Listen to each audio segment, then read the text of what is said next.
I registered for the draft, and I got a large number, which means I didn't have to go in right away. And since I was waiting, I decided to go ahead and enlist, and I could choose the service I was going in. If I waited for a draft, I couldn't. Yes, sir. And so when I went in the Army Air Force. I spent the rest of my military there. That was before they had a regular Air Force. They just called it the Army Air Force. I was glad to get out of basic. When I went to Texas, it was January and it was cold and the wind blows there all the time. I know I complained. I said, does the wind blow like this all the time? They said, no, it blows the other direction part of the time. But I was glad to get away from there and go to Denver because it was a lot better. The outfit that I was assigned was training new recruits as coming in because they were losing so many of them.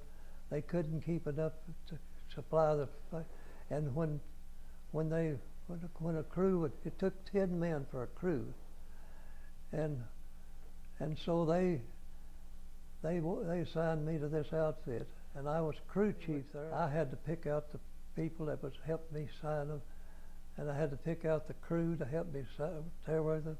Then I had to fly with them and work on the armor. If I was trying to workers, I'd show them how to use the top turret, the tail turret, and the regular gunners, B-24s, heavy bombardment. They had 3 gun turrets and waist guns, and then they had all in the bomb bay was where they hung the bombs. And they were all, you could hang several different sizes bombs in there. And I had to learn how to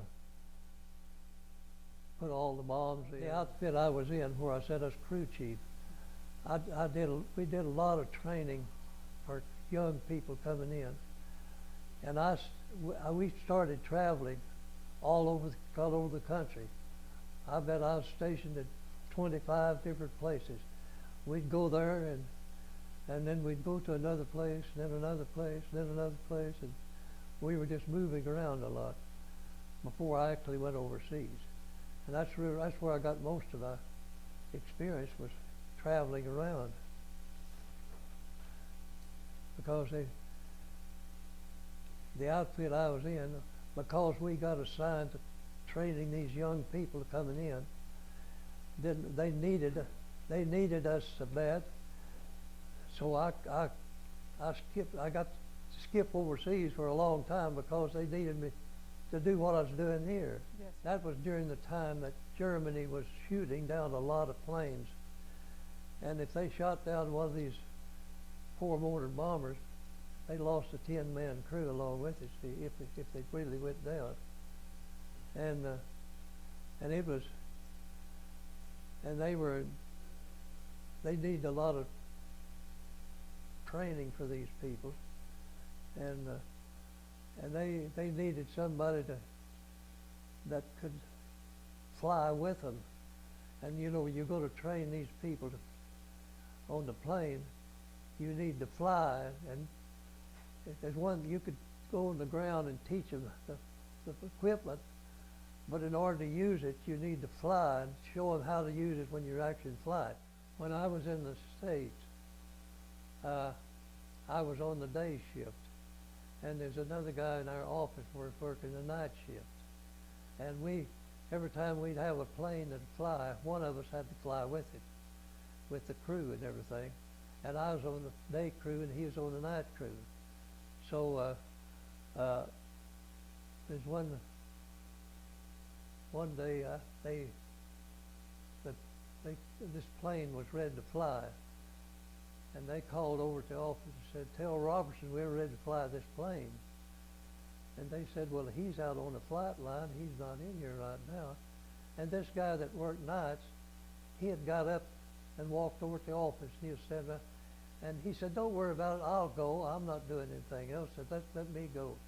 So he went ahead and checked out a parachute and got on there and they took off and got a few hundred feet in the air and plunged into the ground and burned up everybody on it. They did have some ground fire. They had some planes on the ground that would try to shoot you down, and I've had to fly with that kind of ground fire, but I didn't have very much trouble with the fighter planes attacking us because they were nearly all back to the mainland defending Japan then. Australian ground troops was doing most of the groundwork there, but they needed some air support. And our outfit was one of the ones. So I used to fly all the time over those islands, furnishing air support for Australian ground troops. That's interesting. And those islands were really jungles. I mean, they were really jungles, and they had some of the worst looking things that you didn't want to get stranded in there. There's too many wild animals, and they had some headhunter tribes still in that area. I remember when the war ended, I was on this small island, and we were out there somewhere on the island, and they had a large naval base just down below us down there, and they had ships all over the place down there. We were out on outside there one night, and the naval base down there, they turned on all their searchlights and started working them back and forth like this, and they had some loudspeakers, and they turned those on, and on those loudspeakers they announced, "We have just received word that Japan has agreed to the terms of the Potsdam Declaration." And we like to tore up that whole hillside down there. We was hooping and yelling. When we got back into San Francisco, we had a big welcoming party there. When we flew in there, when we sailed in there under the Golden Gate Bridge, that bridge was I just had people all over it.